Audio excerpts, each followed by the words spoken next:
Hi, I'm Mac McCarthy, and I help people with their breakups. And today, it's not a breakup story, it's a live stream. So we have a topic.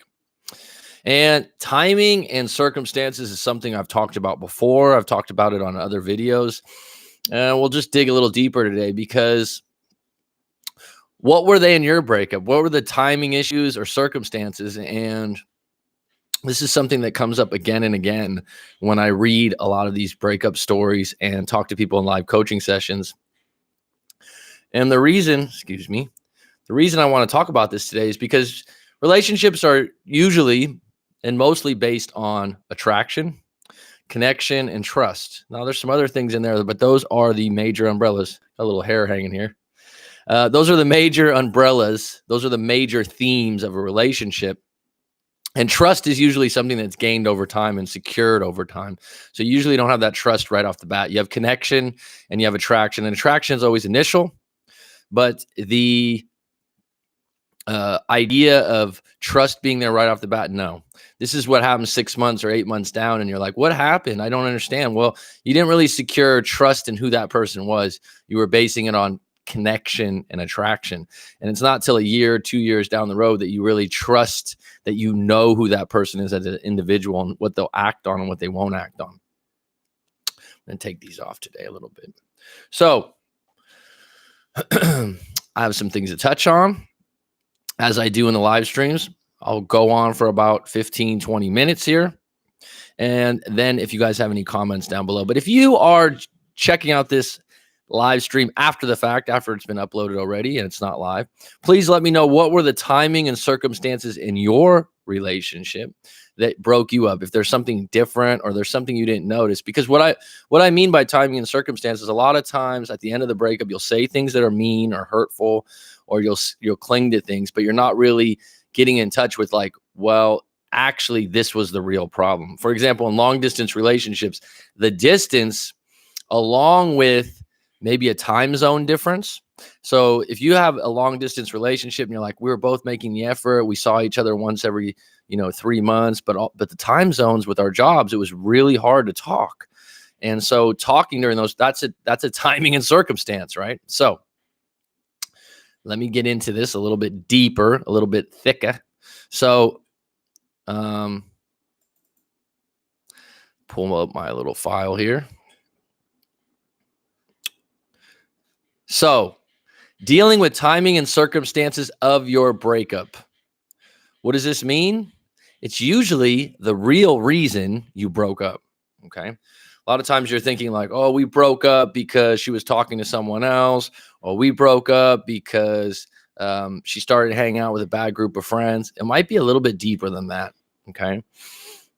And I was hesitant to say in the post, it's not your fault, because I like everyone to take responsibility for their actions and accountability. I don't want you to blame yourself. I don't want you to feel like you're a jerk or you're an asshole unless you really feel that that's true.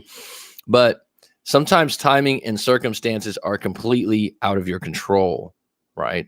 And so in that case, the responsibility and accountability is to go, okay, this wasn't fully my fault, but the responsibility lies on how you react.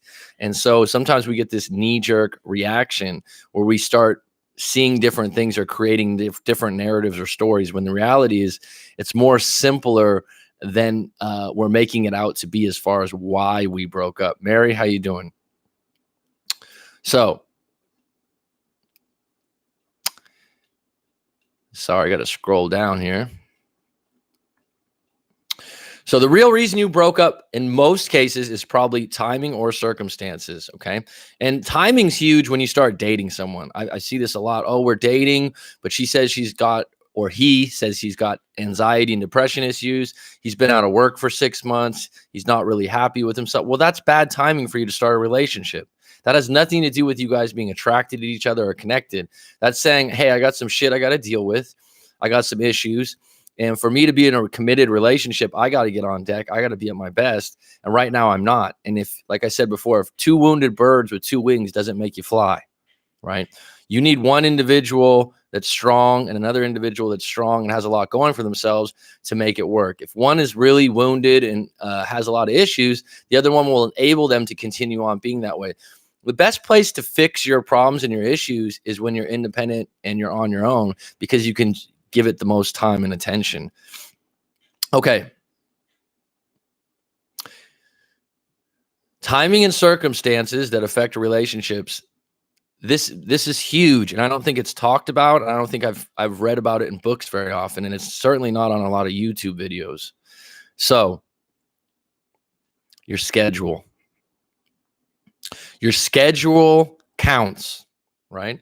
And most of the time, I'd say 80% of the world, their schedule is dictated by their job or their career, right? You work my mother was a secretary or office manager at a dental office for, I don't know, 35 years since she was 20 years old. And so she had a very consistent schedule. She worked from about 8 to about 5:30, I believe it was, because she'd get home at 6. Wednesdays, she got off early. She'd be home at like 3:30. And Fridays, she had off. She had a great schedule to help raise kids rather than a 9 to 5 Monday through Friday, right? Saying that, my mother actually had a job she liked. She was significant at her job. She was important to the office. She ran the scheduling. She was, meeting people every day, and patients that were dental patients. Usually you don't change your dentist a whole lot if you don't move. And so she'd know people for 20, 25 years, 30 years. And so she had these connections. And so not only was her schedule good, but her job was a place where she didn't, how should I say this, lose a lot of energy. She didn't come home burnt out or upset or angry. She didn't come home in a state where she was, she couldn't talk to anyone. She would make dinner. She did laundry. She would take us to practice. She would do those kinds of things because her job enabled her to do that. And like I said, she had Fridays off. Now, where am I going with this? A lot of times in a breakup, what happens is your schedules are conflicting. So, if you work at a spa and you work at night, and you're doing manicures and pedicures like Mary, who's on the live stream right now, and you have some hours that are a little off, and your job's going really good. Perhaps maybe you work longer days because there's more clients or it's a busier season. This would affect your relationship because whoever you're with, maybe at 6 p.m., that's when they want to have dinner and meet up and talk about their day. And you're going, well, today, I have to work later. I had an ex-girlfriend that actually had a family restaurant, and she had a day job, but when the restaurant would get busy, she would go over there and work from 6 to 11 o'clock. And then sometimes would go through spurts where she would do this, 5-6 days a week. And finally, I had to say, wait, I respect that. I respect the work ethic, but we're just not even spending any time together. It's like, you're getting home at 11 o'clock. I'm going to bed. Right. And that might come off to someone like, oh, you're being selfish, but you have to be honest. Do I want to be in a relationship where maybe we see each other once or twice a week, and then when we do see each other, you're burnt out and tired? How much is that actually affecting your relationship? Now, someone will obviously put their job or their career or what they do or how they make money sometimes over the relationship. Okay. And that's where priorities come in. And if they're going to prioritize their job over the relationship, the schedule is going to be an issue. And the schedule that you have. And this is why long distance relationships have an expiration, because your schedule and your time to even talk is more difficult. That being said, I believe that people in long distance relationships actually schedule time to talk more often than people that live together. People that live together are just like, we're going to see each other anyways. But people that are in long distance relationships that are committed and are really making an effort, they're like, no, every day at 9 p.m. we're going to talk, right? But the problem with that is if someone's schedule or priorities change and they no longer can talk at 9 p.m., there's not a lot of other wiggle room to have another time. And that's when long distance relationships fail. Again, this is timing and circumstances. This has nothing to do with your connection or your attraction. Okay. And when I talk about jobs and schedule, okay, let me be clear. Some jobs that you do in your life are not paid, right? Parent work, if you're a mother or a father that stays home with the kids, and there are fathers out there that are stay-at-home fathers that do the laundry, they cook the food, they pick the kids up from school. I know them. And it's the same, it's a job, it's work. It might be their pleasure. It might be something they like to do with their kids, but it's also can wear on them, right? If you have two kids under 10 years old, it's a lot of energy. It's a lot of question answering, right? My nephew used to live with me when he was 6 and 7 years old, and I'd pick him up from school and he'd go, Mac, I got a question. Mac, I got a question. Mac, can I ask you a question? Because they're inquisitive. And as an adult, sometimes it's like, and I'm patient. I love the hell out of my nephew a lot. And I'd be like, Mac, I got a question. And looking back, it was a privilege, right? To have that time with my nephew and my niece. My niece was 5 years older at the time. But it takes some energy out of you is my point, right? We'd go play basketball, we'd go do something, and it's not necessarily a job, but coming home, everything that you do during the day contributes to how much energy you will have when you actually spend time with your partner, your girlfriend, your boyfriend, your husband, your wife. Okay. Another thing that people do, and now I'm in my 30s and all my grandparents have passed, but if you have a grandparent you have to take care of. I had a great grandmother that lived with us till she was 94. She lived with us for about 6 years when I was in my teen years. And my mother would have to do some extra things for my grandma, right? She had these hot compresses because my grandma didn't have good circulation. She had to do some extra things for grandma, take her to the doctors, do different things. And it was her pleasure to do so, but it took away from maybe us or maybe even some of my dad's attention. Right. And so these are things that all add up to timing and circumstances, and you have to deal with them in a relationship. How are you deciding what time you and your partner actually spend together? This is really interesting. Again, are you scheduling time? Are you making sure that you guys on both your day off, that you're actually doing something together, or are you just doing what you want to do and they're doing what they want to do? Because eventually this will sever connection, right? So I mentioned my parents earlier, and the reason why I mentioned that, my parents just recently had their 45th year anniversary. There was a lot of trials and tribulations there. I won't get into that. My mom's a saint in a lot of ways. My dad's a good guy, but he's extremely fortunate, and he's a good guy. He's a good husband. But 45 years, outstanding, right? And one of the things that I would mention is that they had different schedules. So my dad worked nights for years. My dad was a truck driver, drove a big truck, delivered food and whatnot. And during this time, they wouldn't see each other during the week. So weekends, they generally, my dad would stay home, do his thing, or he'd go hunting or fishing. He had things he did regularly on the weekends, but they were okay with it. My dad didn't love his job in any way or like it, but he found value in the fact that it paid the bills. And he knew he had a job every week. He had a pension coming. My mother was okay with it. They weren't needy or clingy with each other in any way. And so it worked out for them. And there was always a summer vacation planned of some sort or a weekend trip planned once a month or something like that. So it worked for them. But had my mom been someone that was clingy or needy, it probably would have been really bad because my dad wasn't home a lot during the day. And then when he worked days, when he get home, he'd sit in his chair and watch TV, and he was burnt out. He was tired. He had been driving a truck all day doing deliveries, and to him, when he got home, it was relaxed time. It wasn't activity time. And sometimes he could be grumpy and moody. And my mother accepted that, and we all kind of left him alone and let him have his space and his time. And that's why it worked. But for some people, it would really bother them that why are you like this? Been driving a truck 8 or 9 hours a day in traffic in downtown San Francisco. I'm not in a good fucking mood right now. And so I just want to read the newspaper and be left alone. And I didn't really realize the full complexity of that until now that I'm older, and I've sat in traffic a few times. My dad worked 8 hours a day in a big truck in traffic. Jeez, especially in the Bay Area. And so I get it. And my mom got it, and my mom accepted it, and my mother appreciated it because, like I said, the bills were paid. The family was taken care of. We were able to do most things we wanted to do. And it worked out for them.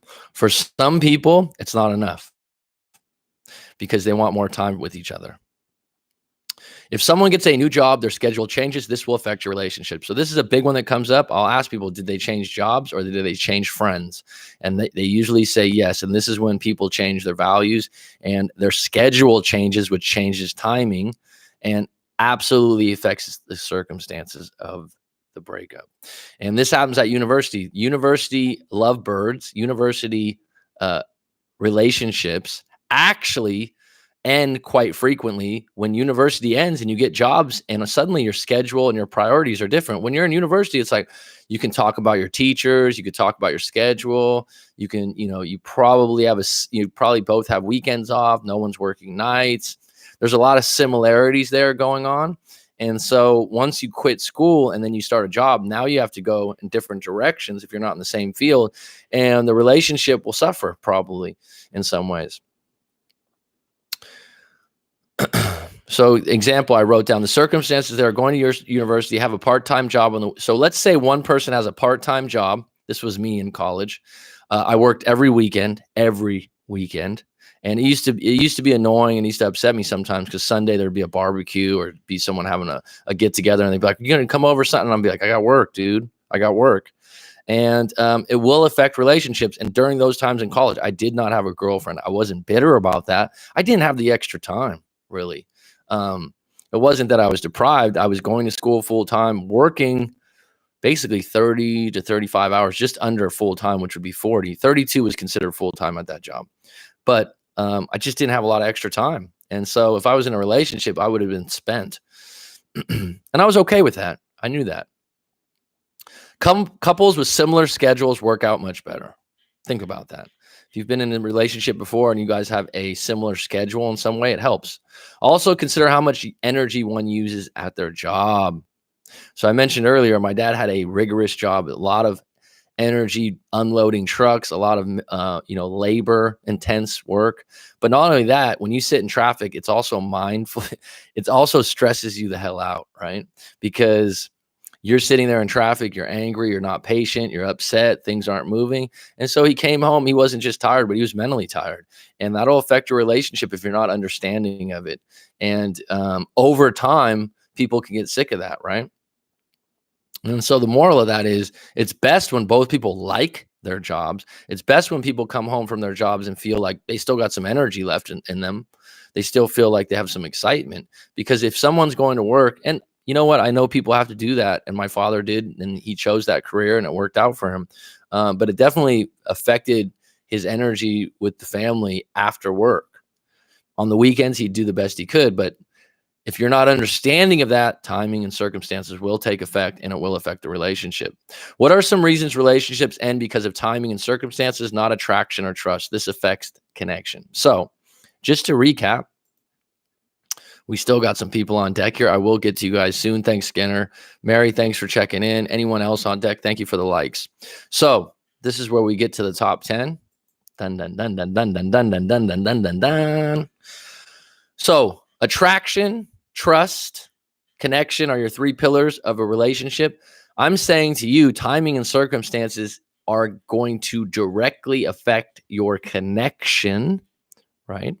And these are some of the things that will affect your connection and that are a product of timing and circumstances. Number one, job or work schedule changes, and they're not copacetic with each other. Number two, job or work is mentally and physically tiring. So when you get home, you have no juice or energy for your relationship. And actually, you're a little bit crabby and cranky with your partner. Number three, one individual has money problems and they owe a lot of money. They need to give money to their family. And this affects attraction. It is timing and circumstances in this person's life that they have money problems. And this is a big one in breakups. Correct me if I'm wrong. Number four, someone has a personal injury. They break their ankle, they break their knee. They can't go to work. They're bedridden for 2 months, 3 months. And now the connection has changed. They need your help. They might be feeling sorry for themselves. They might be really upset that they can't go back to work.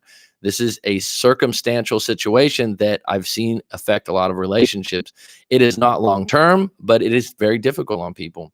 Number five, having to take care of a loved one who's sick. So one person in the relationship has to take care of their mother who's aging, move them into the house, take care of them full time, because home care 24 hours a day is very expensive. I've heard of this happening. And the other person goes, nope, your mom is not moving into the house. That is non-negotiable. And what does a person do? They have to make a decision, because I've talked to people. I go, look, If you gotta break up because your mother is ill and she's older, you'll never regret taking care of your mother and doing that till the end. And if you have to sacrifice that for your relationship, it's admirable and noble. And if your partner can't understand that, then I would let them walk, and I would walk the other way, because they're telling you who they are. Number 6, your partner had kids and they come first. This comes up a lot. This is circumstances, folks. So you start going out, you started dating, you have a really good connection, you have a lot of traction, and then they go, I have 2 kids, 7 and 10 years old. They mean the world to me. I want to introduce you to them. And then you get deeper in the relationship. They say, hey, look, I can't go out this weekend. My kid has a baseball tournament, and also I got to meet the father for this and that. So, and you go, wait a minute, we were planning on going to the Napa Valley for a wine festival. And she goes, no, actually, my kids come first. This is circumstances. This is something you're going to have to deal with. You're going to have to adapt with, and you're going to have to negotiate with. It's not that you are a bad person. It's not that you aren't attractive. It's not that you aren't trustworthy. It's connection, and it's also circumstances. So, number 7, a tragedy has struck. Crisis has struck. A death in the family. Someone lost a baby. I've come across this a few times. And it's harsh. A hurricane happened in the area. A natural disaster. Something jolting to someone's life has happened. It's a circumstance of life. And it will jar the relationship, because how you handle a death in the family and how someone else handles a death in the family might be different. And the way they treat it, if they're not understanding and compassionate, they could really affect you guys moving forward. Number 8, depression or anxiety, or both. This comes up all the time. Someone says, I have depression, I have anxiety. I've talked about this countless times, about ways to combat it, ways to deal with it, ways to overcome it. But if someone suffers from this repeatedly, ongoing, and it's over a year, this circumstance can cost you the relationship. Number 9, your partner is overwhelmed by multiple issues, takes it out on you. So, for example, they don't just have one issue. Their issue is money problems. Their issue is, I don't have a job. Their issue is also their pet just passed away. And people stack and layer their problems. I hear this all the time. Well, my dog just died. Okay, I'm sorry to hear that. I just lost my job, and I just broke my ankle walking down the stairs. It's like, those are all separate problems. Those have nothing to do with your current partner. But for some reason, a lot of people take it out on their partner, and they're not as present with them. And so this can create a circumstance or multiple circumstances that result in a breakup. Your partner loves you, but wants more. Number 10, your partner loves you, but wants more. They've outgrown you. Somehow, some way, this sounds hurtful. This sounds fucked up. They believe they can do better. They've gotten a new job. They make more money. They feel like they started going to the gym, and they got a personal trainer, and they lost 45 pounds, and you haven't done shit. You're still on the couch drinking beers and watching ball games. And she goes, wait a minute, I've never looked better in my life. They've outgrown you. That's a circumstance. Okay. And that's actually a lost attraction and a lost connection, because they're connected to getting healthy and looking better, and you're not even moving anywhere near where they're moving. This happens a lot. And then someone goes, I can't believe it. Right when she loses 20, 25 pounds, she thinks she's so hot and she's so much better than me. And that's when they'll leave you. And it's like, wait a minute, dude.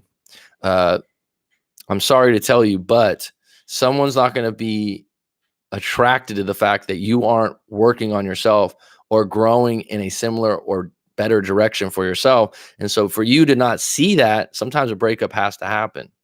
Number 11, your partner has new friends and has new interests. This happens all the time. This changes the circumstances of the relationship countless times. And it is very, very important to the relationship. So everyone out there, that was a long 24 minutes. Let me know if you have any questions or comments on timing and circumstances in relationships, if this applies to you or if this has happened to you. My light's a little off today. So Rob's on deck. Welcome, Rob. Always a pleasure to have you. Brand new Skinner. If you're still here, if you're still listening, you're always welcome to the crowd. Mr. Skinner. Yo. Macadamian. So not a lot of questions on board today, but anyone that's on board and would like to ask some questions, I'm in this thing. All right, Skinner. Skinner, how's it going with the ex? Any questions in regards to that? It seems like you're in a really good place, because she's not necessarily came back to you, but she's convey that she made a mistake. She's missed you. She's appreciated you, and you stayed in your zone. You stayed in no contact, and I think you feel better about it too. Felt like we both still needed healing separately. Healing in what regard? So if you could elaborate on that, LF, welcome to the group. I haven't seen you in a live stream before. At this point in the live stream, after I go on a little tangent and a topic, if you don't want to talk about timing and circumstances or what they were in your breakup, you can freely ask questions. First part of the live stream is a topic for those people that watch the videos to get something out of them. The second part is for people that are on the live stream that want to ask questions. So you felt like we both still needed healing separately. You want to elaborate on that a little bit? I actually haven't given it much thought, honestly. I know you said I was letting her choose by giving her 2 options, but it's generally because I'm fine if we never talk again. That's an outstanding place to be, Skinner. It's a comfortable place to be. That means you're in a confident place. And whatever I tell you or whatever advice or whatever I say, you still can go, you know what? I can take that or leave it too, right? Because I'm not above someone going, you know what, Mac, I'm not going to take your advice or I'm not going to do this. Because a lot of times in live coaching sessions, I'll unpack things and I'll go, all right, I could tell you exactly what I would do. And some people ask me sometimes, what would you do? And I'm like, well, I'm not you. I don't have your same values and morals. So let's unpack this from your standpoint. And I like the idea that even if I told you something and you didn't agree with it, you still rolled with what brand new Skinner wanted to do. I'm cool with that. I'll ride with that and I'll be here regardless. Went on a break, started working on ourselves, said we were on the same page, then broke up with me and said she needed to be 100% in before school starts for her. Well, the circumstance was school, right? So, I mean, if you think about it, right? Because I was when I was a student, I was a student for a while. I've told people this before. I don't think I graduated till college till I was 24 or 25, right? With a BA, that's not a master's. A lot of people graduate at 22. At 18, I was working more than I was going to school. So I was more a part-time student, full-time worker. But I always had a job.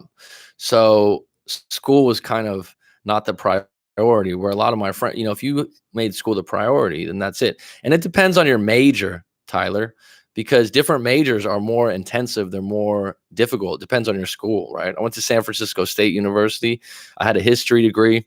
And I'll just say this, it's not as challenging as, being a pre-med student, right?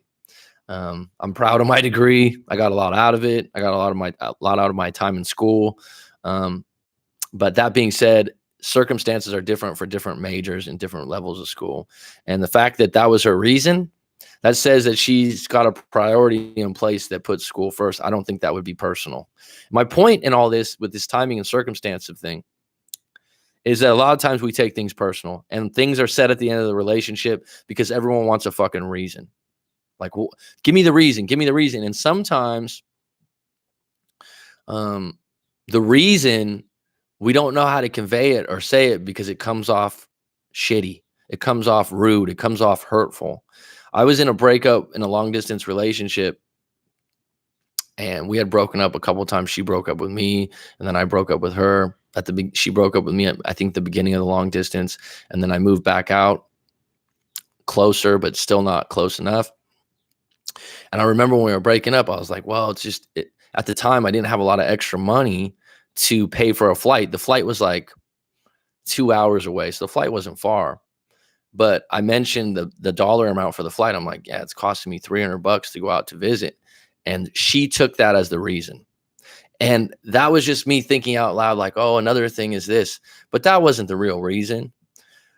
I mean, how much longer are we going to be in long distance for another year? We were already been at it like a year and a half. I loved her. We had a great connection, but neither one of us was willing to move to the other one's city anytime soon. I was really comfortable with my job and where I was at.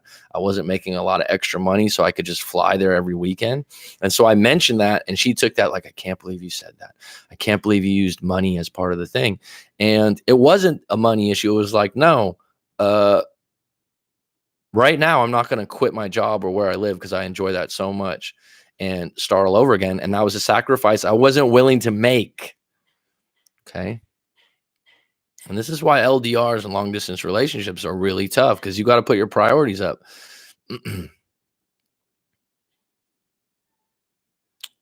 Tazzy Genius, always special to have you on deck. She didn't give me details, but I'm pretty sure Karma was with the guy she dated after me. D. Your name's D or Go? D. Just D? Actually, in Thai, D means good. Literally. My girlfriend broke up with me just before the school year ended, and she had to go back home to San Diego. That's where I lived for 4 years. I was out in PB and Mission Beach, Mr. D. Do you think it could be circumstantial and she'll come back when she comes back to the Bay? You're from the Bay also, D? Wow. San Mateo, born and raised, my friend. Okay, let me unpack this from my Bay Area brethren.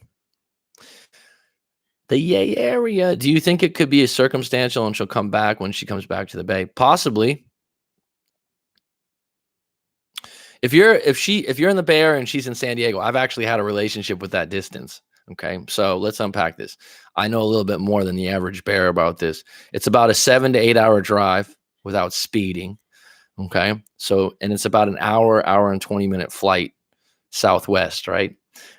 Which probably is like $100 or $120 now. So those are your things about seeing each other. Now, being a student in San Diego and being in a long distance relationship, I'm not sure that can be trusted because San Diego is a great place to be young. You got 3 major universities there. I know this isn't helping you, but let's just be realistic. If you stayed in a long distance relationship, it wouldn't be ideal. The ideal thing is keep in contact, see each other, but not be exclusive. In other words, you guys see each other, you guys still talk, but you don't ask questions about what you're doing because you're university level right now. You still want to go out and have fun, and you don't want to be interrogated when you get home. And that's how my relationship worked when I was there. And the funny thing is, D, when I moved back to the Bay Area, we got together quite easy. And she was even saying like, I'm ready to be, because for about a year, like once a month or once every 2 months, we'd see each other, but we'd never question like, who have you been with or what have you been doing? We both knew that we were allowed to do what we wanted, but on the phone, I would never bait or say like, oh, I've been seeing, we would just be talking like friends with benefits. And then when I moved back, we got back together and it worked out fine. A lot of people don't have the confidence or the ability to say, you know what, instead of being long distance, let's keep in contact. It's not necessarily just confidence. It's trust in yourself, being okay with the fact that you both have the freedom to maybe meet someone else. And it might hurt someone, but so her coming back to you is definitely a possibility. But I wouldn't hang on it or wait on it because you're a young guy, man. Bay Area's got plenty of stuff to do and people to meet. She told me she wanted to move from whatever the situation was. And if she chooses to come back, I want it to be when her head is more clear and she isn't feeling a certain way. Well, what I would say is, what does coming back mean, Brandon Skinner? Like being official? Because I would say you guys both need to just go out, date, have a good time again, reconnect. You're not going to automatically just be boyfriend and girlfriend together. You're not just going to go, yeah, when you want to get back together, we're official again. You still got to build up to that point, I would say. I think we both were fixated on our past hurt and not a master at living as our true selves yet. I want a relationship where we're both moving forward, not stuck on pain. Great point, LF. I like it. See, when you write stuff like that, you make it even more true. The fact that you're able to realize that a past relationship had been affecting your present relationship is huge. And if I were you, I'd write out that past relationship. You can still send it in to me at writemac.com and get my take on it. There's something you're holding on to that past relationship that you're putting meaning to that's not serving you moving forward. I'm not in school, and when we were dating, she would drive 1 hour to meet up with me on the weekends, but San Diego is much further away. So I suspect that that's a major factor of the breakup. Absolutely. Absolutely. It's a fair factor too, D. It's circumstance, right? And you being that far away and her living in a place like San Diego that's party central, right? Would be you biting your nails going, what is she doing? Why is she out this weekend? Why is she doing this? And so right now, if you can't be friends with benefits or back off and have the ability to maybe meet someone else closer in your area, you're going to repel her away. You're going to repel her away because she's already made her decision, and you got to accept that. And you got to accept that with your head high and your shoulders back. Oh, okay. Banana slugs. UC Santa Cruz. You want to hear some funny thing about UC Santa Cruz? How about uh Pulp Fiction? John Travolta wears the UC Santa Cruz shirt. I actually wanted to go there. That's an interesting school. They don't have grades. They only have passing or not passing. Well, if she's going to be back and her family lives in Diego and she wanted to have the summer to herself, you got to accept that, dude. You're certainly not going to change your mind. But I wouldn't be waiting on bated breath. I'd be out dating, doing your thing. If you're a young man, you should read the book, The Rational Male. You should still be doing you. Attachment style was off. It seemed though we had a lot of similarities and great things in common. We talked a lot about the kind of people we wanted to be in the future, but neither of us were. Oh, okay. So it's just timing and circumstance of LF. That's all. It's timing and circumstance. You're learning who you are. You're learning who you want to be, and that's okay. Realizing that is fucking mindful. It's very mindful. And you're looking towards the future. And sometimes, like I said before, two wounded birds with two wings don't make you fly, right? So you gotta heal yourself on your own. But I think my situation has given me a question. Do you think an ex dating someone new after you will affect your feelings for you, especially if they get dumped by the new person? Absolutely. Everyone, whoever's the most recent relationship, I don't like to use everyone, that's too general, but most people, let's say 70 to 80%, they're going to be comparing who they were most recently with. Okay. And so if they recently got with someone else out of your relationship, pivoted out, and then that person broke up with them, that's going to be a little self-esteem, ego smack. And then they get back with you, they're still going to be thinking about that person they were with most recently, unless there's some time in between. So do you think an ex dating someone new after you will affect her feelings for you? Yeah, it could affect them in a positive or a negative way because they will be comparing. Now, you caring about that should not be the case, especially if they get dumped by the new person. Yes, they're going to be looking at. So I've seen this before, and I've had it in my own life. You break up. Someone had told me this a while back. I had a girlfriend, really good girlfriend. All my girlfriends have been really good relationships, but someone goes, Mac, you got an opposite. I go, what do you mean? He goes, she's the new girlfriend was the opposite of the prior one.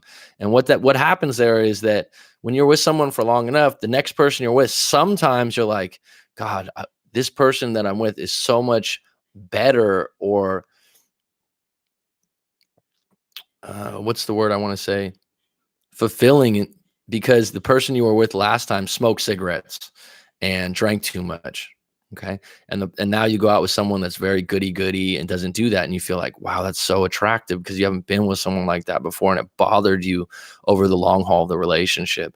And so if she had been with someone else, Skinner, she's either going to appreciate you more because you're, in her mind, better than the person she was with, or she's going to associate the fact that she was dumped and hurt by the other person and that you're more safer to be with. So yes, it will affect things. But it also affects you because you're going to be thinking, what about that other guy? A lot of guys, especially younger, have a lot of trouble with, were you with someone else? You had been sleeping with someone else while we had been breaking up. Even when they get back together after the fact, guys are more possessive. It's not ideal, but it's very difficult for them to go, oh, I've never wanted to hear about anyone you were with before. It doesn't feel good. Actively working towards being our best selves consistently enough. Well, that's outstanding, LF. I really think you're going on the right track. What's up, Scotty Fitzgerald?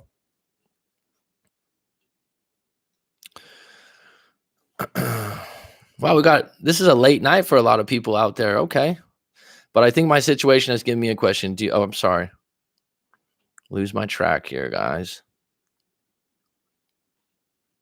Got some new people up here. LF, Tyler Holler. San Diego is such a great place to live. What a privilege. I really enjoyed my time over there. La Jolla's got to be top 10 in the world to live in.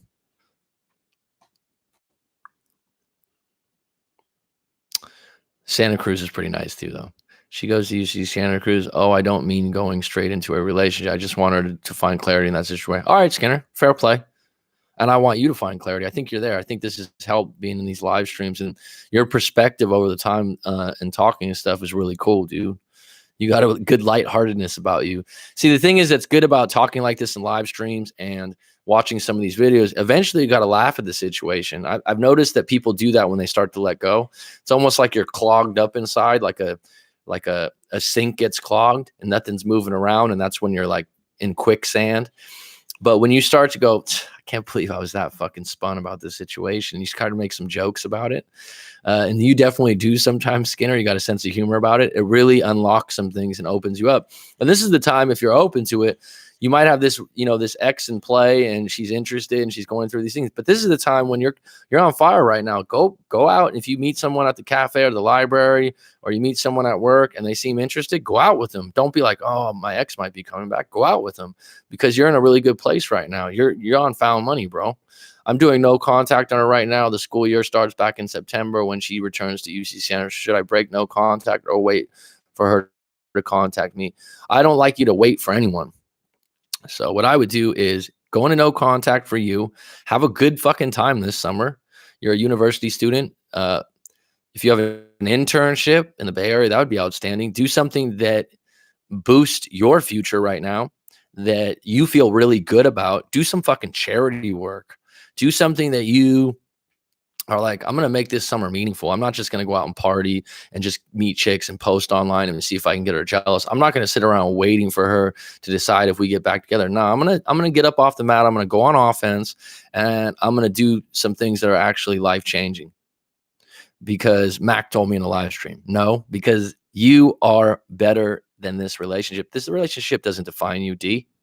So do some charity work, do an internship, do something that keeps you really busy that you feel really fucking good about. And then if by chance she comes back, it's like, oh, wow, you did this. You actually have some things to talk about, rather than how was San Diego? How was that? You actually have some things that you're really proud of in the process of working at the charity, the internship, or what have you. You might meet another chick. Go out with her. Keep your options open.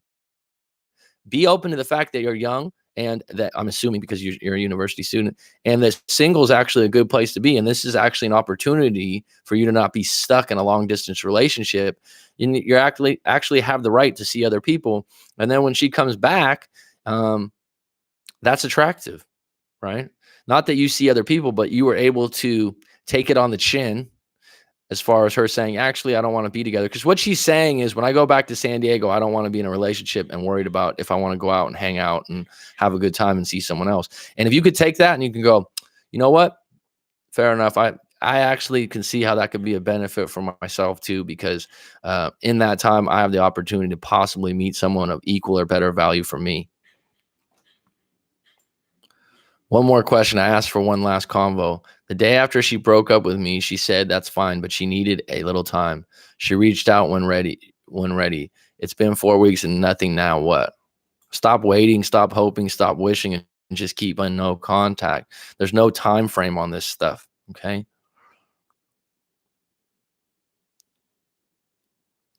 Why do you want one last conversation, Tyler? If you told her what you needed to tell her, if you needed to be sorry for something, this is what everyone always wants to say. I just want her to make sure that she knows that I'm always going to be here for her. And that if she ever wants to come back to me, I'll be here waiting for her. That's not attractive, actually. You know what's attractive? Someone breaks up with you and you go, okay. And they're like, that's it? That's it? You're not angry? You're not upset? And you're like, no, I'm okay with it. I understand it. I get it. That's attractive. That creates a cliffhanger. You see where if you go, well, you know what? I know I should have been there more often, and I know you're moving away, or I know this and that, but if you ever want to come back to me, you can. You know what that creates? Oh yeah, anytime I want, I can go play around, I can mess around, I could talk to him anytime I want. It's just not attractive. If you go, okay, the person's like, wait a minute. I thought you were gonna jock me. I thought you were gonna be clingy and needy. You're okay with this? I mean, I remember I had a breakup and they were like, aren't you angry? Aren't you mad? I'm like, nope. Deep down, I was hurt. I was upset. I wasn't dumped. We broke up over ultimatum and multiple issues. So it wasn't just like I got broken up with like on the spot. But I mean, what else is there to do? Right? What if you're a salesman, right? And you sold someone a car and they came back and they're like, look, this car is junk and this and that. And you're like, well, okay, I'll take it back. And if you ever want to work with me again, you just take the car back and go, no questions asked. I'll take it back. The car was a major lemon. You know what happens? The person actually respects you for that because they're not ready to be resold by you on another car when the car was shitty. But if they come back and they're going to go, wow, that dude took it on the chin. He absolutely got what I meant when I said, hey, this car is bad. And he took it back. No questions asked. Think about that. Stop explaining yourself over and over again. Way too early in the UK. Greetings from Peru. Oh, right on. I would love to go to Peru. I broke up with my girlfriend and literally felt like shit the next day and texted her. She asked me for a second chance, but I don't know if this is the best thing. I'm very confused. All right, Andre Cordova, send your story into www.writemac.com and I'll give you my full take on a video. Because this, I love the live streams. Asking basic questions like that, you will not get a tailored response. And so if you could tell me your full story of what happened and you're very confused, I can maybe give you a lot better response. With the live streams, you can only give me so much information. And I think one thing I help people with, I believe, is clarity. Okay. Cause I'm not biased. I'm not your best friend. I don't know anything about you. I just know what you tell me and what your story is. And so I can give you my take on that. Dude, Matt A, isn't it crazy? San Diego comes up again and again and again. Maybe I'm meant to move back there because I always say if I move back to the States, that's where I would live. I absolutely love the place. And I lived there for 4 years. That is random, Matt A. Matt A, I do have a follow-up coming soon for our coaching session. For anyone that does a coaching session with me, I do a follow-up email. Matt A can attest to this. That's quite detailed with useful and helpful notes from our chat. It's kind of an extra thing I don't think is really mentioned on my website that's highly useful. So Matt, it's been a couple days. I've been busy. I just want to know I will get to that for you, bud. And that was a great coaching session, by the way, for me and you. It was outstanding, bud. Just really hurts because it was the most healthy relationship I've been in. And loving someone so much, you wish you were to help them through also. I hate the reality that we're apart. Timing and circumstance is a situation, LF. It gave me a little bit of chills there when he said, loving someone so much, you wish you were there to help them through also. Sometimes just because we want to help doesn't mean we're capable or have the toolkit to do so, right? I mean, even me being helpful for a lot of you out there, unless someone wants the help, the thing that's the benefit for me, when someone pays the money to do a live coaching session and commits, it's not cheap, it's expensive. And the reason why it's expensive is because you have to value the information and value the person giving you the information. That's when you'll get the most out of it. And what happens in a relationship is you're getting a lot of your needs met, you're getting a lot of stuff done, and you're able to continue living a crooked life in some ways, a twisted life that lacks the things you really want or the improvements you really want. Until you break up, you can't really focus on yourself. And so LF, I think even though you're hurting right now, you're doing the right thing. It sounds like, I think you know that also. Andre Cordova, when I think about being together again, I feel is not the answer. And when I feel not being with her, I feel so sad. I don't want to regret my decision. Well, you already made the decision. You made the decision for a reason. So stick with it for now. Right now, loneliness and regret is in play because of loneliness and a worry of loss. And so right now you still need to unpack that with yourself. And Andre, if you send me your story, I'll send you a set of 10 questions I give to people in live coaching sessions that might help you unpack some of that. And they're very simple questions, but they sometimes help unpack some things for yourself. So this is a perfect time, though, if you've just broken up, to write out your full story, send it in. If you want a private response, that's paid service for $65. But if you don't want to share everything with people on YouTube, people find that to be very useful. So I believe I did the right thing. It just really, really hurts. Well, think about it like this, hon. LF, I believe you're a woman by the picture. Um,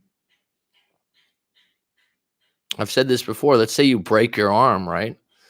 And you want to keep using your arm because you have a job where you're on the computer all the time and you have to type. You're going to have to stop using the computer. You're going to have to be away from work, and it's going to hurt doing physical therapy and all these things. But that's what you have to do to heal. This is why people do drugs and alcohol during a breakup, because they don't want to hurt.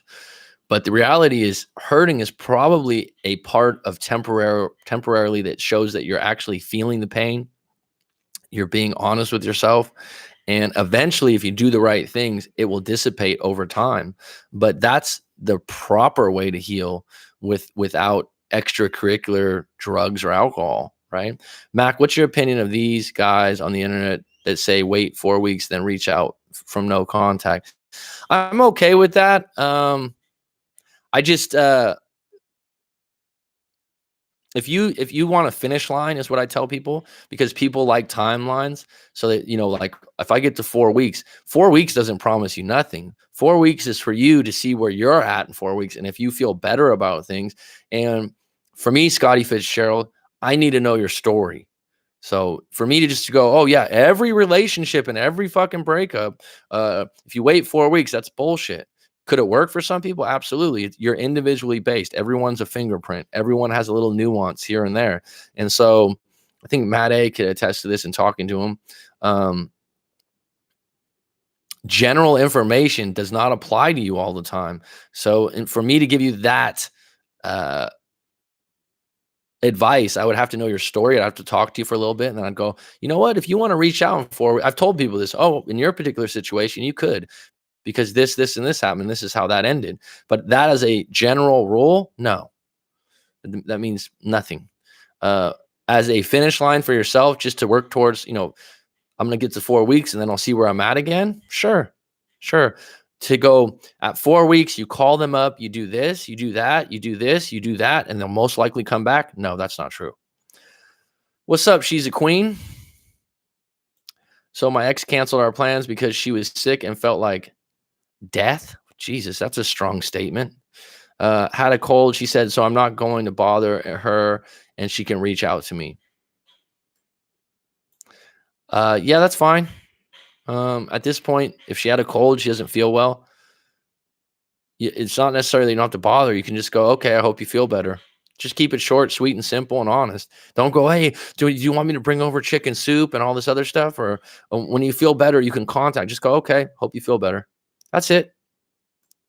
You answer my question. What if a breakup was circumstantial? They still care about you. Is it a cycle where they compare the new person to you? Then when they come back, they compare you to them. Well, I think the human brain's always comparing, whether that's food, whether that's technology. So they're always going to compare prior to present moment. And that applies to breakups too. What if the breakup is what if the breakup is circumstantial? They still care about you? Absolutely, they still care about you. They just prioritize something above you. For example, college or school or being single is more important than being with you, but that doesn't mean that they don't care about you. Anyone that, people that don't care about other human beings that they spend time with are considered psychopaths.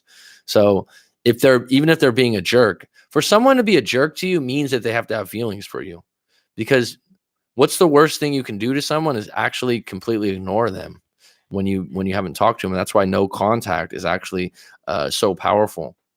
Is it a cycle where they compare the new person to you, then they come back, they compare you to them? I guess you could call it a cycle, and there's no rule of thumb.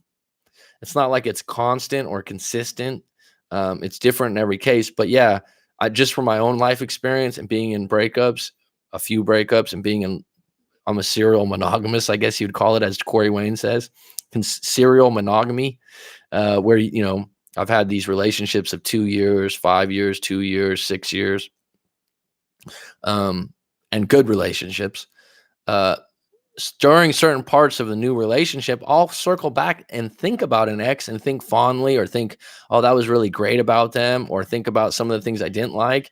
But the longer you're with someone new, the more that's just a memory. It doesn't necessarily make you circle back. Now, when you When you break up and you're back in no man's land and you're back in lonely state, you might hit your ex up and just go, hey, how have you been? But you're on a search mission, right? You're on a discovery mission. You're not like out there going, hey, do you want to get dinner this week? It's more like, hey, how have you been? And you're just fishing a little bit because maybe they're single again. But yeah, if you spend enough time with someone and you've been with them long enough, of course you're going to compare past relationships to current ones. Being obsessed with that means you're not comfortable with your own decision making. And everyone, as I said, is a different fingerprint. So every new relationship has a different set of new qualities, a different set of new personality traits that you really like maybe in the beginning and get old later on. And then you might miss some of the personality traits of the other person. We can't construct some robot of a girlfriend. And unfortunately, some people wish they could. You're going to have to take the good with the bad. Hey, Mac, hope it goes well. How long are you planning to live in Asia? I don't know. People ask me all that all the time, John A. I have nothing set in stone. I do enjoy living here. I've been here a while. Currently, I do not have a time frame, but I'm doing well so far, so good. So, hi, just wondering if you coach men. No, absolutely not. I coach women also. Someone just sent me a message saying that they felt like I was too skewed towards helping men or talking to men directly. They said they liked my information. They said they liked the live streams, but it was in the comments. They said, but it seems like you're just talking to men all the time. And I think that's a fair question, but the reason is for I'm a man. So I'm going to share stories and perspectives from a man's perspective. And some women like that, right? Because you're not getting it from your girlfriends. And so it doesn't mean that I don't feel like I give good advice. I give women good advice, and I've had plenty of coaching sessions, and they say they like the fact that I'm a man. But as far as the way I talk and the way I present things, of course, it's going to come off in a lot of ways, maybe skewed more for men. But the coaching sessions I've had with women have been outstanding. Really good. I don't have anyone on here right now that has actually, John, no, not John. John, you're the one from Denmark, right? Student from Denmark. You've sent me your story before. This group therapy is really helping me get through a tough time. What this live stream is a group therapy session? Well, outstanding. Anything that helps you, anything that's my thing is to help you guys out individually. It's funny because I mentioned this a couple of days ago. I missed a live stream for the first time in a while. Yesterday I was quite busy. And I'm on a live coaching call, and he goes, Mac, this is when you usually do your live stream. It was 10 a.m. my time. I said, no problem. We're having a really good session. We're going to continue this on because my goal is to help the individual out. I can't help the masses out. And that's why when you ask me like a general question, like, will my ex come back if I wait 4 weeks? That's highly general. I would be just pulling something out of the air. I need to know your full story. I need to get to know you to give you some tailored advice. And so when we get a live coaching session, we get really deep and really unpack things. And if we're doing really well, you come first as an individual. And the same thing in these live streams. Some people, oh, why don't you wish you had 100 people? Not really, because having 14 on deck right now is plenty for me because I can respond to you guys. I can give you back some feedback. And someone like She's a Queen saying like, this is really great. Outstanding. What's up, Daniel Mayer Montero? Good to see you again. Hope all is well. Hope all is well with you, my friend. Great point. Thanks. That's reassuring. Good, LF. Sometimes, you know what? There's a lot of value in being reassured. And I've realized that later on in my life at my age now that I've talked to people before, not necessarily about relationships, but I've talked about it, a guy that does a little bit of coaching for myself in the YouTube field, and I really love his channel. And so I reached out to him and talked to him about being more organized in some of the platforms and creating a book for my channel, and also creating a learning module. I'll talk about that probably later, but something where people can actually have something crafted that is a lesson a lot of times, almost in a lesson form. And so he's helped me a lot with that. But you know what he's done really well for me is I have a lot of respect for this guy, Joseph Rodriguez. I could tell you his name. He's got a great book review channel. I'll plug him because he's great.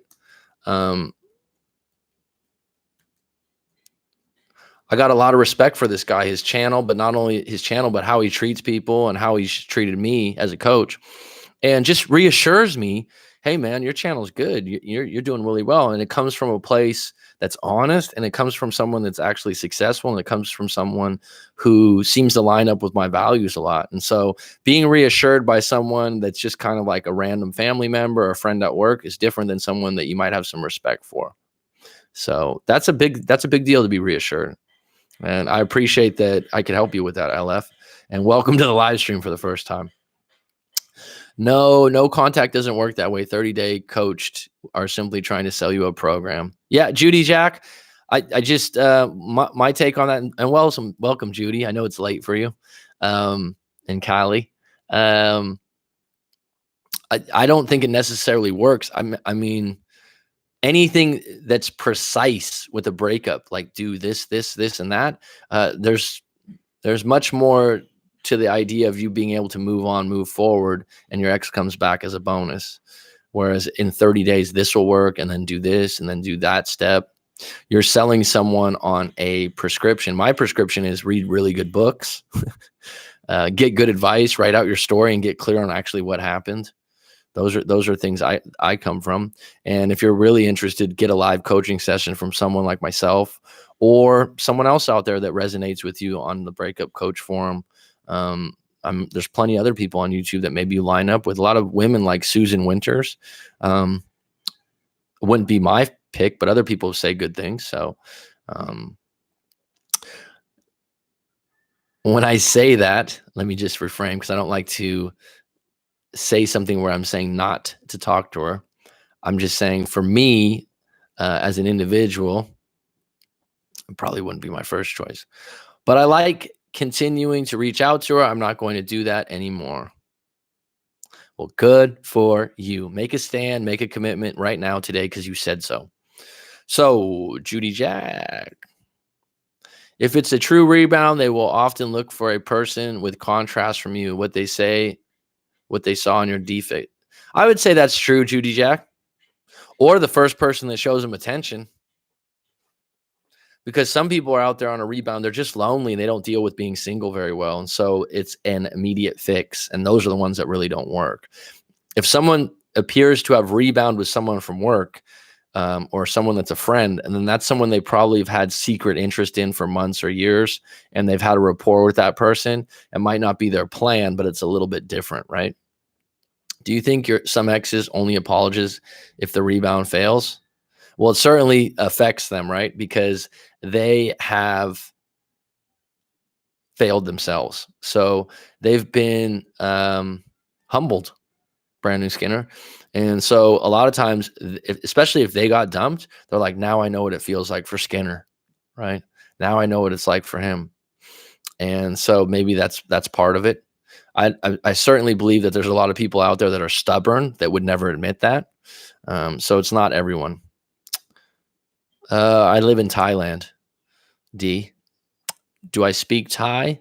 I always tell people no, but if you hung out with me here and went out, I can get by with some, probably 20 or 30%. I did have a moment of wondering if she only felt bad because her rebound failed. Don't read into that too much. Whether she did or she did not, you don't really know, Skinner. Bottom line, she cared about you, and she came to the realization that you were a good boyfriend, and you were there for her. Now it's up to you. You're in the driver's seat to decide what happens next or where you want to go with it.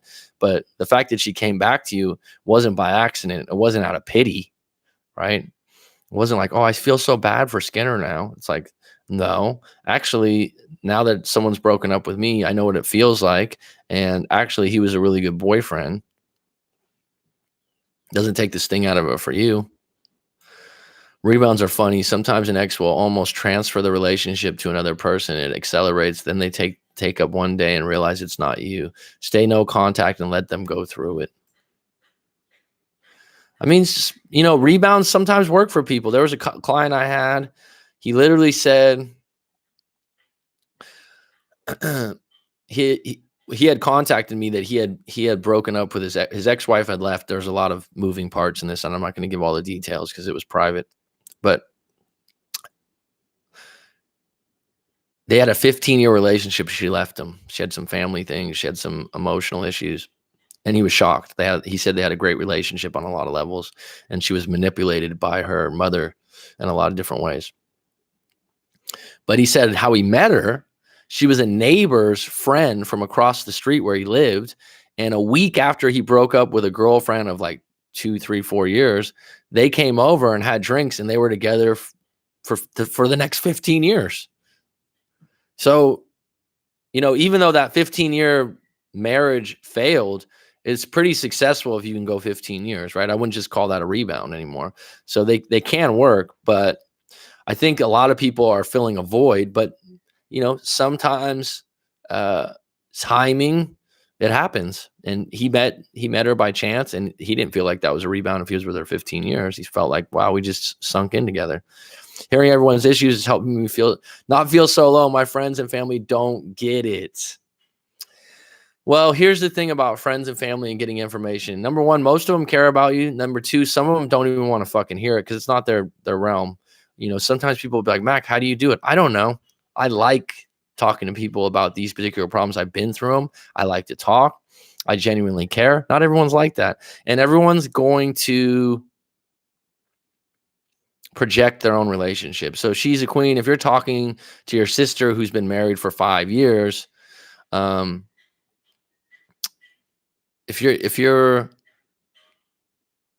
talking to her, she's just going to tell you, oh, you should get married, or never get married is the other one someone will say, because never have kids because it's so horrible and I'm so tired all the time. They're just going to give you advice based on their own life experience. And so that's why you really need to go to someone neutral and non-biased, like myself or someone else out there, or you need to go to a friend whose life or body of work, you go, wow, they really got their shit together. They really have a good relationship and they're a good listener. I'll tell you right now, in 2019, it is very, very difficult to have someone listen to you for an hour to an hour and a half intently, because everyone's on their phone and everyone has an attention span about this fucking big.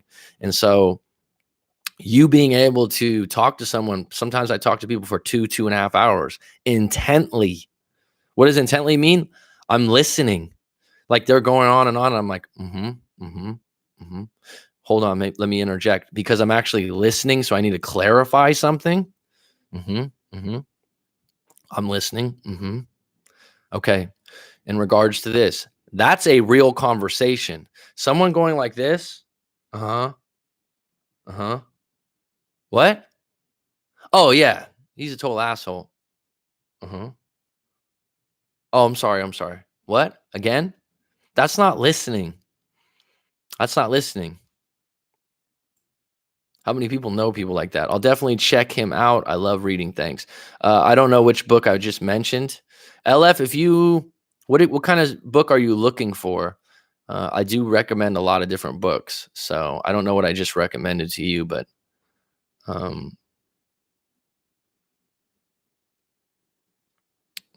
who are you talking about checking out? Yes, coming back after 30 days will make it much worse on a multitude of areas.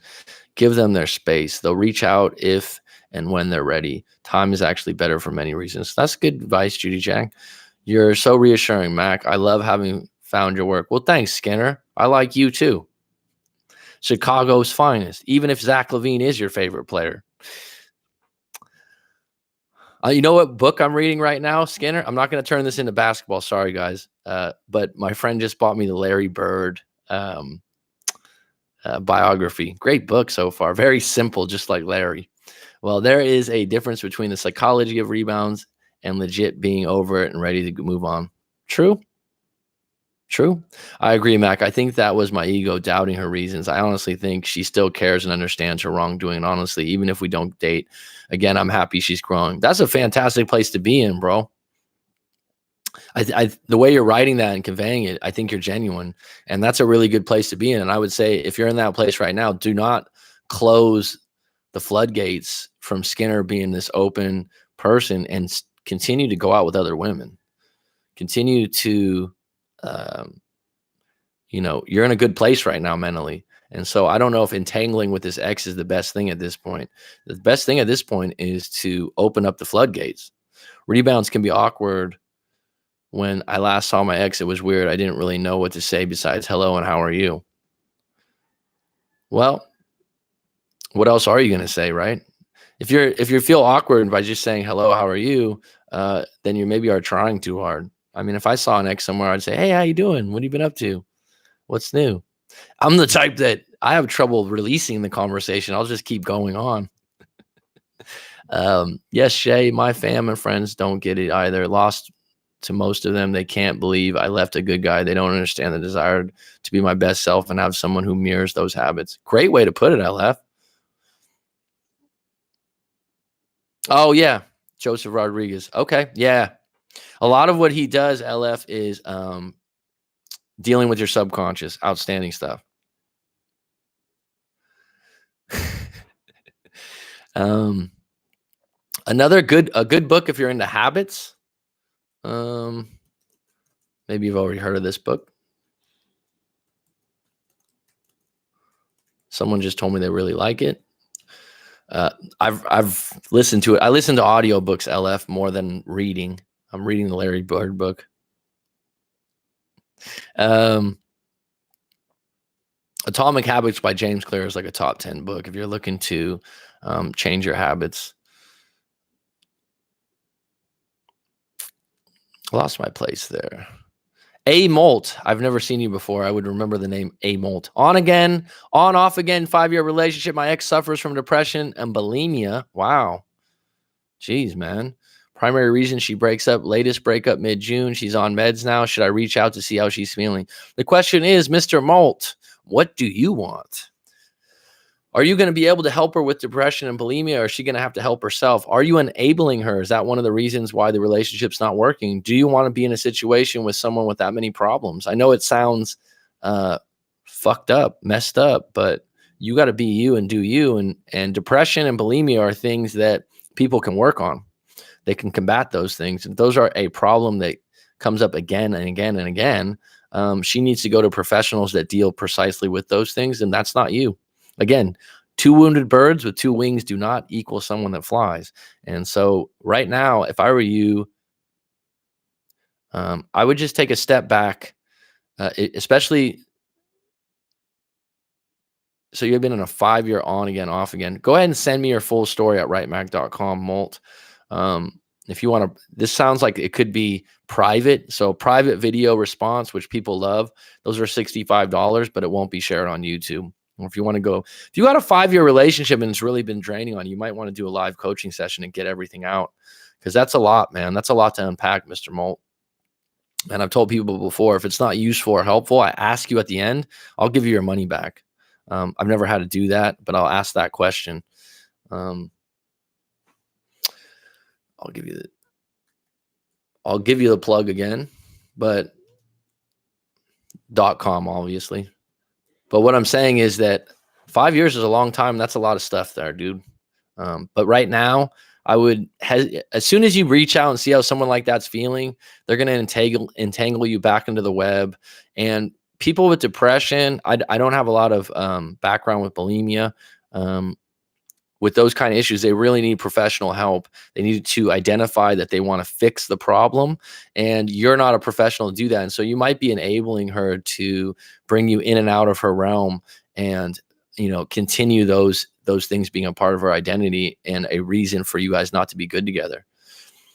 If you guys break up, being on again, off again is actually a pattern. So every time you break up, someone's thinking, oh, we'll get back together anyways. And then you never make progress, and you guys just continue this cycle of breaking up, off and on again. If you're together for 5 years, it shouldn't be on and off again. It should not be. If you broke up one time in 5 years, fine. 4 or 5 times, that's not a really good relationship at all. There's problems that aren't being fixed, but you keep mirroring over them or just creating some kind of temporary fix. LF, it is true, isn't it? That's exactly how people listen to your problems. That's what I'm saying. People will tell me like, damn, you're a really good listener. I have a really good memory. And that is valued. Okay. That's why it's $125 for an hour, because How many people are going to listen to you intently, honestly, without being biased and be honest, right? It's not easy. You go to your friends and family, they could hurt you. When I used to go to my friends and family, there was one individual that really helped me out, but the other ones, fuck, man. Some of the things they said, I remember one guy was like, one of my good buddies was like, "Yeah, you just need to lower your standards." I was like, "What?" I was just out of a breakup, had a really good girlfriend. I was like, "What? I don't need to lower my standards, dude." That really pissed me off. And actually, I used that as motivation, but he thought he was helping me out because he just wanted me to hook up with anyone and everyone, and feel better. At the time, though, it really upset me.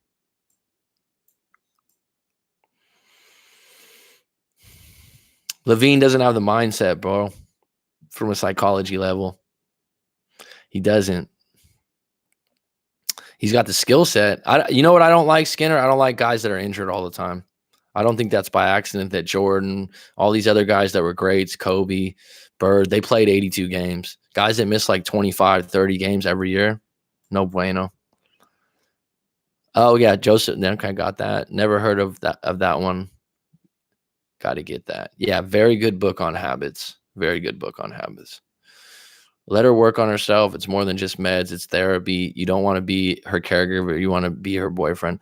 Good point, Judy Jack. And what I mean, and what I mean by that, thanks for chiming in on that, is that, yeah, that's not your specialty. That's not who you are. That's not your toolkit, I would guess. And so you're probably enabling some things. And every time you come back, you kind of just put a Band-Aid on things, but nothing's ever healing. The rebound with my ex was awkward because the way things ended with it was hard enough to explain. When I sent my story, if I had the cash, I would have booked a coaching session. I understand, Dylan. Well, I think I've been there for you enough off and on over the last year and a half, and you've come a long way, I believe. And I always appreciate you in the live streams. Right. You have to be careful with enabling and codependence. It's true. I know, actually. I grew up in a family like that, so I'm aware of it. I'm sure from Judy Jack's opinion right now, she is too. People, when you constantly enable people, they're not gonna get out of their bad habits or bad place because it's comfortable. Okay, coach, I'll be in touch. We actually dated 25 years ago, so there's quite a history and connection, special bond she's agreed with. Just the issue she says affects the relationship. I will provide you the complete rundown about the relationship. Hope you're able to help. I know I'll be able to help if you tell me the real story. Just follow the directions on the service page and see what you want to do. If it's 25 years ago, you guys got a lot of moving parts there, Mr. Molt. Yeah, I told one coworker, she was like, well, obviously you don't give a fuck about him. It felt like I broke up with her listening to her conviction. I'm like, what? I love him. Yeah, LF, that's the thing. When you, so she was saying it just got taken out because you said a cuss word. One coworker said, well, obviously you didn't love him or whatever. That people just assume things and they don't listen to the whole story. And that's why you got to write out your whole story, because you get fragments. You get fragments of your story and then you get fragment answers, right? Oh, you broke up? Oh, yeah, all men are assholes. Oh, why'd you break up? Oh, because this, like, that's not the whole story. The whole story is what's really important. The story you're telling yourself, the story you're telling about what happened is important. And your story is different than your ex's. And the story that's every communication is a misunderstanding a lot of times. And so even though you convey something in a certain way, someone can perceive it differently. And then that's when it gets twisted up and you get frustrated. We'll see. We'll be in the playoffs. Well, good luck with that. Bulls. Good luck with that. I like what's that kid's name? Markium? I can't even say his name. He's good. Then I'm reminded why I like my introverted ways sometimes. We all have like I'm an extrovert for sure, but being so extroverted and outgoing, sometimes you get tired. I do a lot of things. You got to get your quiet time too, right? There's a book on extroverts too. I forgot what it's called. I haven't read that book. I'm on introverts being a positive thing. Yeah, I appreciate your help, Mac. Thank you again. I've still got the same girl hitting on me. She actually tried to ask me out last night. Well, that's a good feeling. That's outstanding. Thanks for the likes, folks. This has been a really good live stream. It's actually later than I usually do. But I appreciate you guys. LF, I haven't seen you before. Mr. Molt. Judy Jack's been on deck for a long, I was going to say years, but not that long. Brand new Skinner, always a pleasure. DB. What else we got in here? John A. made an appearance. I hope you're doing better, bud. Lone Capricorn, the same. You've been on a few live streams. L. Hairstead just asked if I just coach men. No, I coach women also. From around the world. Scotty Fitzgerald, love the name as always. S. Fitzgerald. Tyler Holler at Tyler, if you will. Mr. D Nice. Well, this has been good. This has been really, really good. Any of you got some closing questions? I think this has been pretty good at 1 hour, 20 minutes here. I appreciate the banter. No, it isn't actually. This is the one I don't have feelings for. She asked me how I would feel about a relationship. She's trying to all the tricks to get someone. If someone's asking you out and asking you about being in a relationship at the same time, those are two different things, and that's going 0 to 100 way too fast, dude. Have a great night, Coach. Everyone, 1 a.m. here, work in the morning. I will be contacting you, Coach. Right on, Molt. I appreciate it. Sounds like you got a lot of parts there with your ex, and the fact that you care enough that you're thinking about contacting him, I think you're coming from a really good place, but I don't think it's going to improve things for you moving forward in the relationship. LF, good night. Check out that book. Welcome to another live stream in the future. You sound like you have a lot of good things going for you, and you have the right mindset.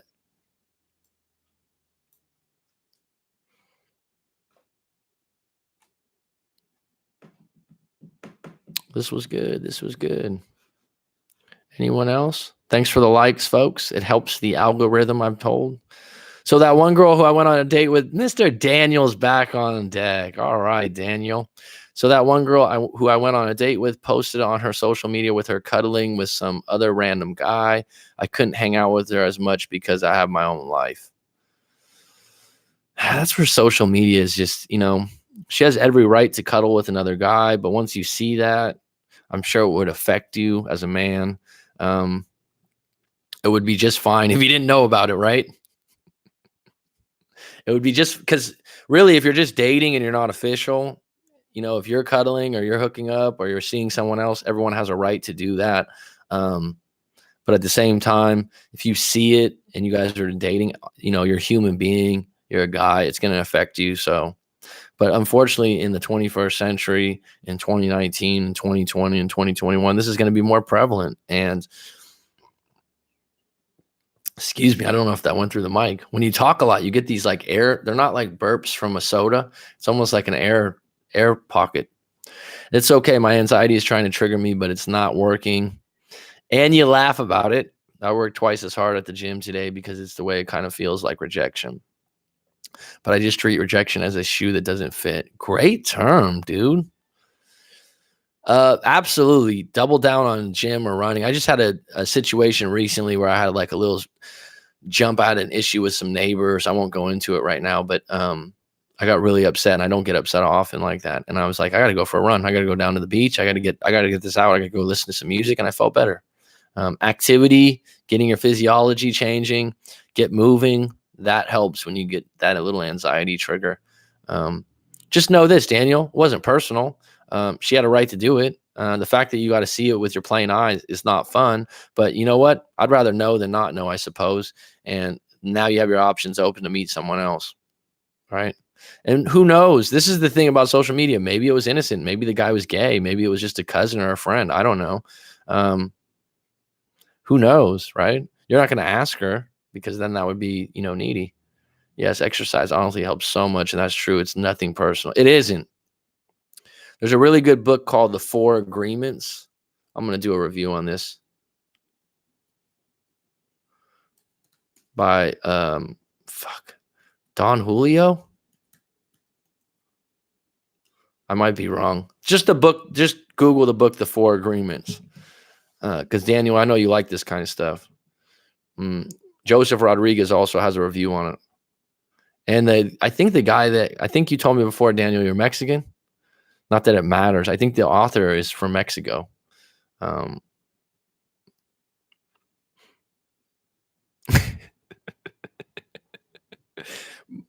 bueno,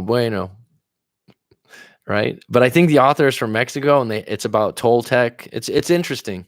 I haven't read the whole book. I've actually um, seen the guy interviewed, and he's just really cool Mexican dude that's a doctor, I believe. I might check out some of these books. Sounds interesting, maybe. Yeah, and like I said before, Joseph Rodriguez has a review of that book on his channel. And I'll get to doing a review myself. But the Four Agreements is interesting. It's very, it's like sometimes you appreciate more simple stuff, in some of these books. Have you read How to Win Friends and Influence People, Mac? Yeah, of course. I actually, here's something interesting about that book. I know it's like a legendary classic book. I found it redundant because a lot of the things in that book, I already do. And I like knowing people's name. I do that already. So I found the information simple and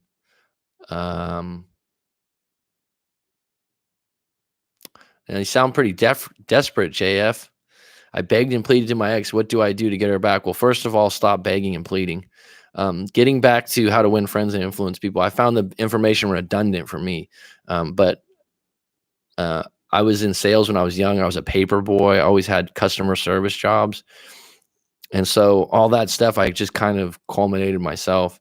And it was funny, Daniel, even my niece and nephew will go out somewhere or we'll be at a restaurant. And I always ask people their names. I always shake their hands. I always look in their eyes, and I always remember things about people, and I always let people talk about themselves and ask good questions. And so that book, to me, I was like, I already know this stuff. That being said, does everyone? No. I mean, how simple is the idea of knowing someone's name? How do I go no contact if we go to the same school? Well, take a different path. University, you're talking about, Colin?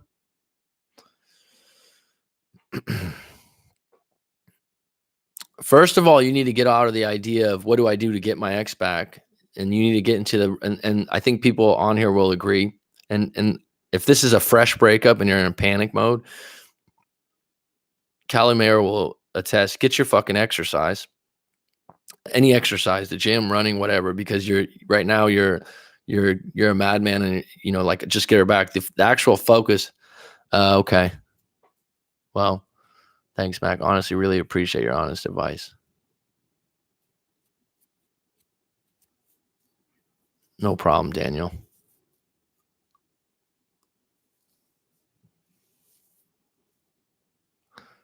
Your first step is to get yourself back. Do things that make you happy. Do things that you as an individual can work on. If you begged and pleaded, just go into no contact. Do not apologize. Time causes bad memories to fade and good memories to retain. Outstanding, Judy Jack. You are a legend. We are going to close on that note. I got 11 on deck. I appreciate all of you, your time, your wisdom, and the ability that you guys have to help each other is outstanding. This has been good. So, everybody, until next time, curtains.